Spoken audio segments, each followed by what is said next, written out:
My name is Dwynne Arnesson.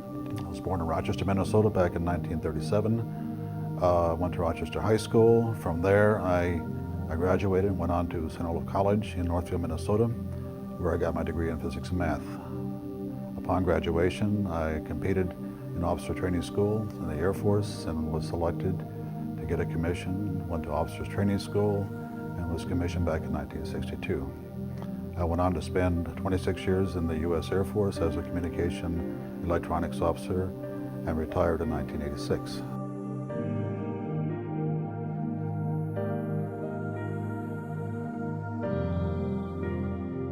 I had assignments all over the world, including Vietnam, Europe, you name it, I've probably been there. I held a top secret SCI-TK clearance. That means Special Compartmented Tango Kilo information, which is above top secret, if you will. It takes a special investigation to get that sort of a clearance. Upon graduation, or upon getting out of the Air Force, retiring as a colonel in 1986, I was a director of logistics at Wright-Patterson Air Force Base. I applied for work at Boeing, and I came to work for Boeing as a computer systems analyst, and I've been working since 1987 in that capacity with Boeing. I have had various opportunities to see things that come through my perusal. For one instance, back in 1962, I was lieutenant at Ramstein Air Force Base in Germany. Excuse me. I was a crypto officer for the entire Ramstein Air Base. I was a top secret control officer. And in that capacity, I happened to see a classified message go through my comm center which said that a UFO has crashed on the island of Spitsbergen, Norway, and a team of scientists are coming to investigate it. I do not recall where the message came from, where it was going to, because in that capacity, we were oftentimes told, what you see here, leave here. But I can recall seeing that.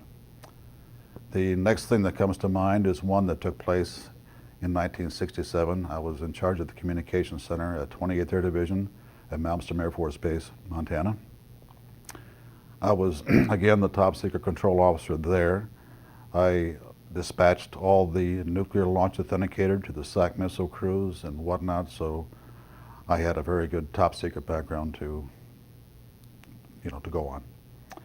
One night, or one day I should say, I happened to see a message that came through my communications center. There again, I cannot quote the date, where it came from, where it was going to, but I do recall reading it and saying that basically that a UFO was seen near missile silo numbers I can't recall, but it was hovering there, and it said that the crew going on duty and the crew coming off duty all saw the UFO just hovering in midair. It was a metallic circular object, and from what I understand, the missiles were all shut down.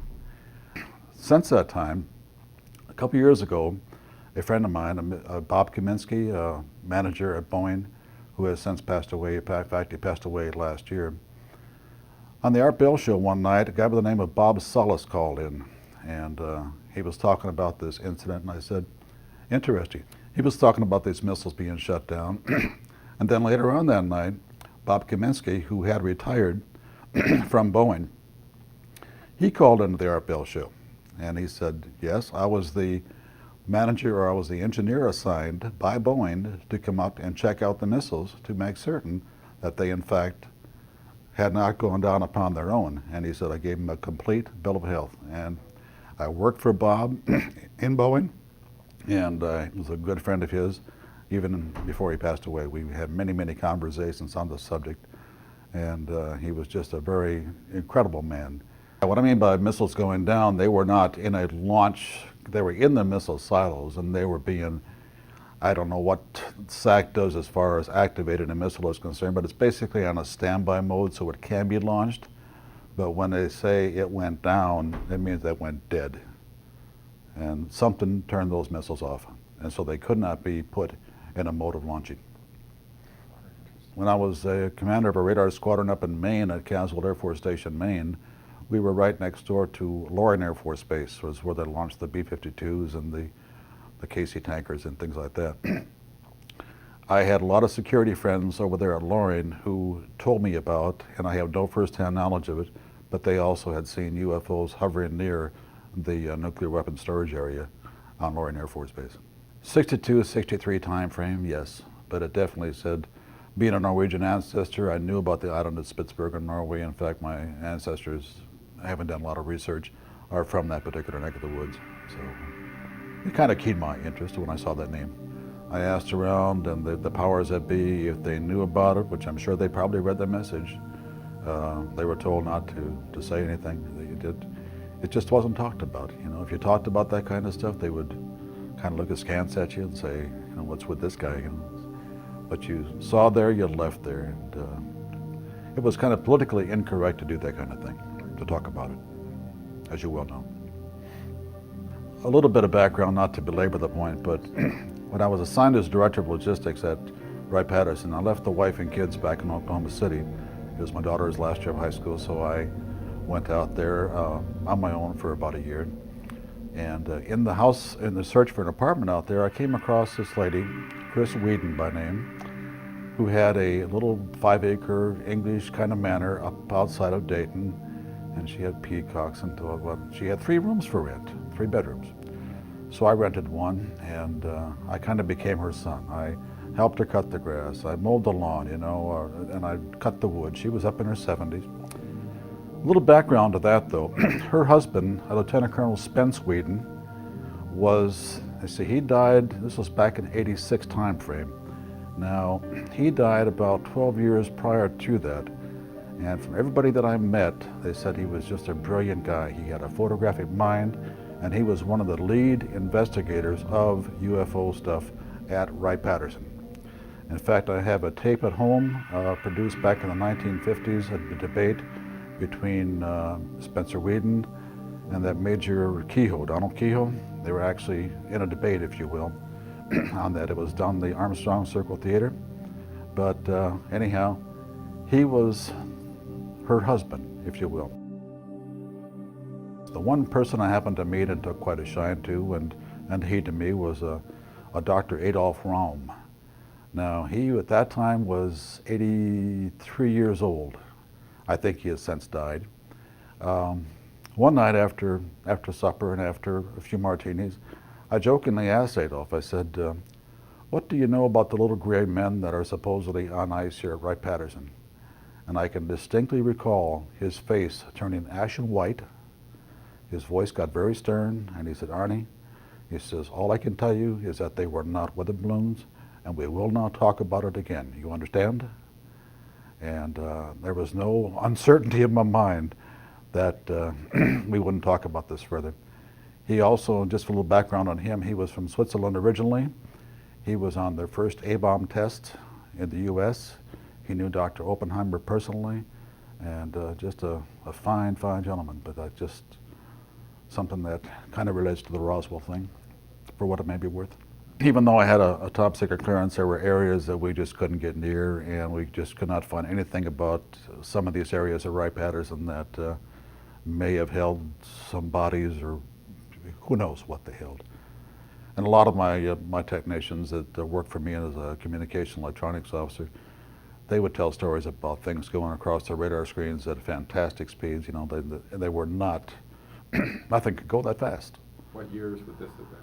Well, this was back in the mid '70s, and then I had that radar squadron commander's job at in Castle Air Force Station, Maine. That's when these technicians would tell me about things like that. As a commander of a radar squadron, you have people who are operational types as well as the people who are the technician types who actually maintain the radars.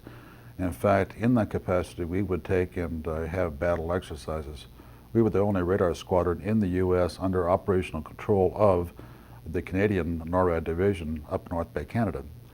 Now, as I say, we had we would oftentimes, you'd see on the radar scopes, you'd see the B-52s coming down from Canada, the fighter interceptors being directed against them and whatnot. So these men, the operational types, knew how fast things were flying. They knew the speed of bombers, they knew the speed of the current fighter force that we had. The radar technicians I had, the maintenance men working for me, they were in a position to say, yes, that scope is an A1 condition, or the radar is an A1 condition. So things could check out. The experience of the operational types, the experience of the maintenance guys, they confirmed that the system was operating perfectly. and they told stories. I didn't see the actual tracks myself go across the radar screens, but they said that thing is going 2,000 or 3,000 miles an hour. And then I heard it from different stories, different sources that related similar events at different radar stations throughout the U.S. Not just, it wasn't just at Caswell Air Force Station that it happened, but some guys were stationed in California, and we had radar stations back in those days all over the U.S. Since that time, they have been deactivated and turned back over to FAA control. So, but stories like that, not uncommon at all. I think back in those days, the possibility of such a thing being released to the people would probably have caused a lot of social unrest, and because it has religious implications, if you will. It's got social implications, you know. But you think about it, all this vast universe we have, if we're the only intelligent life here, God has sure got bad judgment. First thing I did was look in the guard's eye and say, "Hey, are you telling me the truth about this object?" And he swore up and down he was telling the truth. I believed it, for a couple of reasons. I knew he was frightened when he called me down here, and then when I looked him in the eye and he told me about the situation, I certainly believed him. They've been there.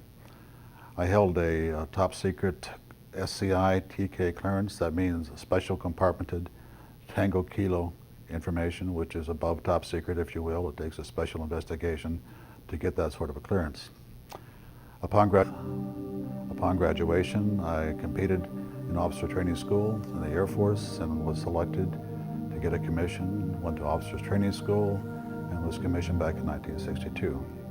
I went on to spend 26 years in the U.S. Air Force as a communication electronics officer and retired in 1986.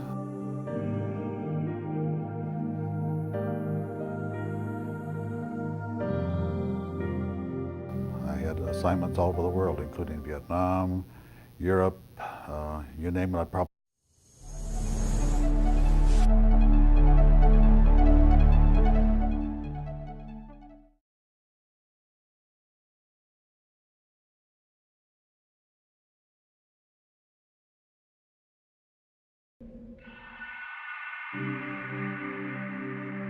My name is Dwynne Arnesson.